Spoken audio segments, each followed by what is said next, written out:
सबके कलाम अपनी अपनी जगह पर एक ही बात बताते हैं। मुसलमानों में कोहराम मचेगा, 14वीं सदी के अंतर बड़ी अंग्रेजी होगी। उसी समय पर फकीर उसका पैगाम लेकर जमीन पर जब उतरेंगे तो क्या 1 बरस हो 2 ही बरस क्यों होंगे? 1 बरस क्या 2 बरस के होंगे? फिर क्या सुनाएंगे, क्या समझेंगे, कब समझेंगे, कब को रियाज करेंगे, अभ्यास करेंगे, साधन करेंगे, इबादत करेंगे? क्या एक ही साल में सब कर लेंगे? 1 साल में तो पहचानना भी नहीं आता, बोलना भी नहीं आता है, सुनना भी नहीं आता और इसके बाद देखना भी नहीं आता, तो फिर एक बाद में लिखना पढ़ना भी नहीं आता, तो फिर ये ऊपर को नीचे हाथ कैसे करेंगे, नीचे अपना मस्तक जमीन पर कैसे झुकाएंगे, कैसे नभाएंगे? ये तो बात आपको थोड़ी बहुत सबको सोचनी चाहिए, जानना ही चाहिए। इसलिए उन्होंने तो ये कह दिया, वेशभूषा भी बता दिया और भी कुछ उन्होंने चिन्ह बता दिए सारी इंसान जाति को। वो उसका पैगाम सुनाएंगे कि बद काम क्या है, नेक काम क्या है।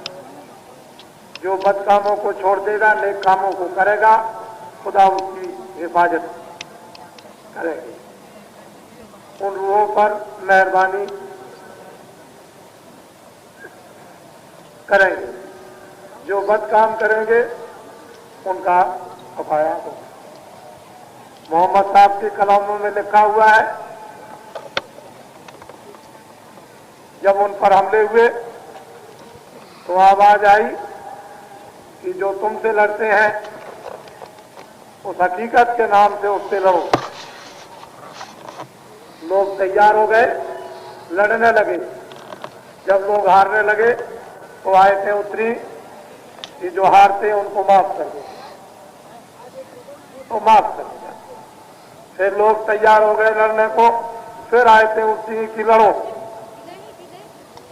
मजहब की हिफाजत, नेक लोगों की हिफाजत करना काम है तुम्हारा। फिर लड़ने लगे, फिर लोगों ने माफी मांगी तो आयतें उतरी कि इनको माफ कर दो। ईसा मसीह ने लिखा है, मैं जमीन पर आऊंगा तो मेरा इंतजार करना। वैसे लोगों ने सूली पे चढ़ा दिया। जब तक मैं जमीन पर ना आऊं तब तक गरीबों की सेवा करना और उसकी प्रार्थना करना, लेकिन नेक काम, अच्छे काम करना, बुरे काम मत करना। वो भी बुरे काम करने लगे, नेक कामों को छोड़ दिया। मुसलमानों ने भी नेक काम छोड़ दिए और बद काम करने लगे। हिंदुओं में लिखा, जब जब हो धर्म की हानि, बाढ़े असुर महाभिमानी, तब तब प्रभु धर्म धर्म लोप हो जाएगा, कर्म लोप हो जाएगा, सत्य और प्रेम चला जाएगा। मनुष्यों में पहचान, नर नारी, बच्चे बच्चियों की खत्म हो जाएगी, खान पान सब खत्म हो जाएंगे, बिगड़ जाएंगे। उस समय पर ये सभी धर्मों की पुस्तकें, फिर ना आपने मोहम्मद को पहचाना, ना आपने राम को पहचाना। पहचान लिया होता तो 14 बरस का वनवास राम को ना हुआ होता, और आपने पहचान लिया होता तो रावण इतना वेदों का ज्ञाता राम से लड़ा ना होता और अपनी लंका को सोने की खोया ना होता। उस समय मोहम्मद को पहचान लिया होता तो दर बदर जंगलों की ठोकर न खानी पड़ती और दाने दानों को उनके मुरीद न मर गए होते। हुसैन साहब आए, उनको भी आपने नहीं पहचान पाया। संतरेज महात्मा आए और उनकी खाल उतार ली गई, उनको भी नहीं जान पाया।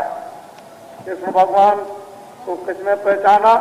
उनके खास मामा ने उनके माँ बाप को जेल में बंद कर दिया, क्योंकि नारद जी ने भविष्यवाणी की थी कि इस समय पर पापों का घड़ा कंस भर गया है और तुम इसको नहीं छोड़ते हो तो तुम्हारी बहन से ऐसी संतान पैदा होगी जो तुमको मारेगी।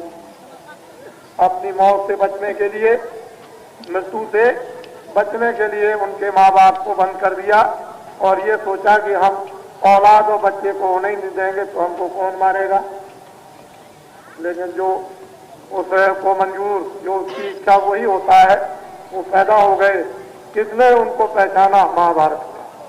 किसने पहचाना? 56 करोड़ यदुवंशी सफाया हो गए। किसने मीरा को पहचाना?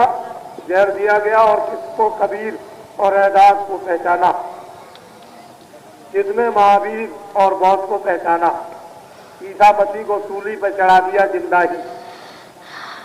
ये फजूल और व्यर्थ की बातें, महात्मा से उनको कोई नहीं पहचानता। जब वो चले जाते हैं तो बड़े बड़े मंदिर बना देते हैं, बड़े बड़े उनके टेम्पल बना देते हैं, और फिर खड़े होकर के लोग फिर उनको पूछते हैं, क्या उस समय पर पूजा करोगे? जिंदा में उसके से जो काम होना था उसकी तो पूजा हकीकत और सत्यता वास्तविकता की, उस ट्रुथ की नहीं की, तो बाद में क्या पूजा करेंगे? बाद में उसको क्या मानेंगे? यही इस देश में देखने को मिला। जो काम उन शहीदों को, जो काम उन पैगंबरों को और उन अवतारी शक्तियों को, संतों और महात्माओं को करना था, वो काम करके चले जाते, लोग उनको नहीं। इसलिए आप इन नामों को भी समझो। राम नहीं थे तो राम नाम नहीं, कृष्ण नहीं थे तो कृष्ण नाम नहीं, बौद्ध नहीं थे तो बौद्ध नाम नहीं, महावीर नहीं थे तो महावीर नाम नहीं, और मोहम्मद नहीं थे तो मोहम्मद नाम नहीं, ईसा नहीं थे तो ईसा नाम नहीं। लेकिन भगवान पहले भी था और अब भी। तो जब भी था अब भी, उस समय पर भी लोग सतयुग जोगी सब विज्ञानी कर ध्यान करें भौकानी, न मुसलमान थे न ईसाई थे और न कोई और कौन थी, एक आदमी थे, सब जोगी सब विज्ञानी, नर और नारी साफ के साथ। उस समय पर भी भगवान और अभी बन, लेकिन बीच में आप फंस गए। जो उनको वोट आपकी भूल का कराना था उसको तो आपने किया नहीं और भूल में उलझ गए। तो इस भूलों को मिटाओ। नाम सब उसी के हैं। समय समय के नाम उसके जगाने के लिए उन महात्माओं ने भूलों को मिटाने और गंदगी को साफ करने के लिए आपके सामने लगाया। लेकिन जब ताला खुलेगा और अंदर का मकान साफ होगा और जब उस कगार पर अंतिम समुद्र की खड़े होगे तो जहाज लगा हुआ आपको मिलेगा, उसी पे चढ़ जाओ। ऐसा चमकता चमकीला जहाज वो आपने कभी देखा नहीं होगा, और सवार हो जाओ भवसागर नदी से पार हो। लेकिन ये काम आपने अगर फकीरों के पास पहुंच करके न किया, कराया, न समझे, तो फिर ये भी वक्त और समय आपका निकल। वो तो अपना काम जितना जहाज पर लादना है, रूहों को, जीवात्माओं को बैठाना है, उतना ढलोरा पीट करके बैठा देंगे। उनको तो उतना काम सुपुर्द कर दिया जाता है, दे दिया जाता है। चाहते वो है कि लोग ज्यादा से ज्यादा मुफीद और उत्तम से उत्तम लाभ फायदा उठा लें। तभी उनके यहाँ कोई भी काला सांवला नहीं, वो तो उस रूह की सतह अंदर में बैठे हुए हैं, उस रूह और जीवात्मा को देखते हैं जो उसकी है, उसकी अंश उसको देखा था। उसी को बरामद निकालने के लिए वो आपके साथ युद्ध करते, लड़ाई करते, मेहनत करते, परिश्रम करते, चाहे दया के रूप में हो या और किसी रूप में हो, लेकिन वो आपके साथ मेहनत करते हैं कि इस जिस्म में, शरीर से जीवात्मा को जीवन में मरने से पहले इसको निकाल लिया जाए और इसको बरामद कर लिया जाए, और उस जहाज पर जो नूर का, जो प्रकाश और रोशनी का है, उस पर इनको बैठा दिया जाए। फिर देखें आप वो हूर और परियां क्या तमाशा और क्या जलवा और क्या दृश्य आपको दिखाती है। तो ये धर्म सतयुग के आने का एक आपको संदेशा भारत में नवीन सुनने को मिला। कलयुग में सतयुग आएगा। हमको ये कुछ कहने की जरूरत नहीं कि आसमान से उतरेगा, ये जमीन से निकलेगा, इसकी हमें कोई आवश्यकता नहीं। लेकिन कलयुग में सतयुग आएगा। हमको बस इतना ही ढलोरा सारे देश में पीटना है। आप सब प्रेमियों, हमने 75 के पहले आपसे कहा था कि आप थोड़ी सी हमको योगदान मेहनत दो, अपनी मेहनत आंखों की, कान की, हाथ की, पैर की, जिह्वा की को समर्पण करो। सेवा आंख से, कान से, जिह्वा से, हाथ से, पैर से, मन से, बुद्धि से कुछ है सेवा समर्पण करो। यानी इन अंगों से तुम दान कुछ दे दो। ये कुछ वर्षों पहले कहा था, तो आज वो दान देने से काम पूरा हो जाता, लेकिन आपने दे, लेकिन मार्जिन देर का ही, इसलिए आपने दे दी। हम चाहते थे कि शायद बीच में ही कुछ आपको राहत और आराम जल्दी मिल जाएगा, ऐसा सोचते थे, लेकिन ये भी हम विश्वास रखते हैं कि जो काम जिन घड़ियों में होता है ठीक उन्हीं घड़ियों में उस जगह पहुंच करके ही होगा।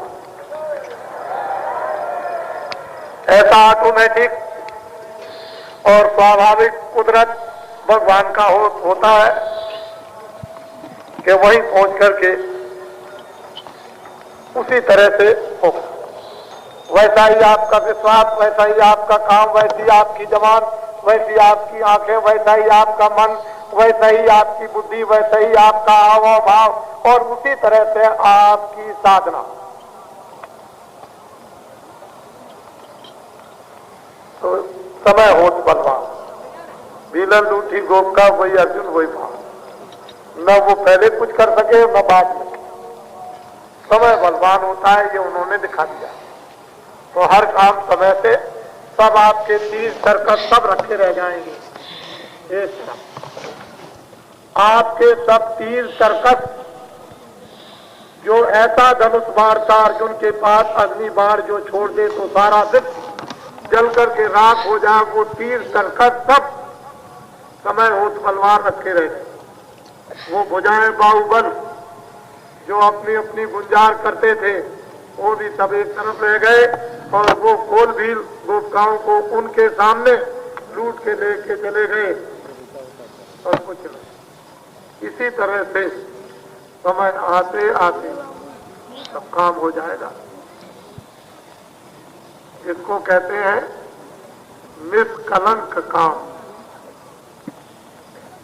राम को कलंक लग गया, कृष्ण को कलंक लग गया, और लोगों को कलंक लग गया, लेकिन कलयुग का जो काम होगा वो निष्कलंक हो जाएगा, कलंक नहीं लगेगा। कोई मारने पीटने का कलंक नहीं लगेगा। उसका काम इस तरह से रहेगा कि कोई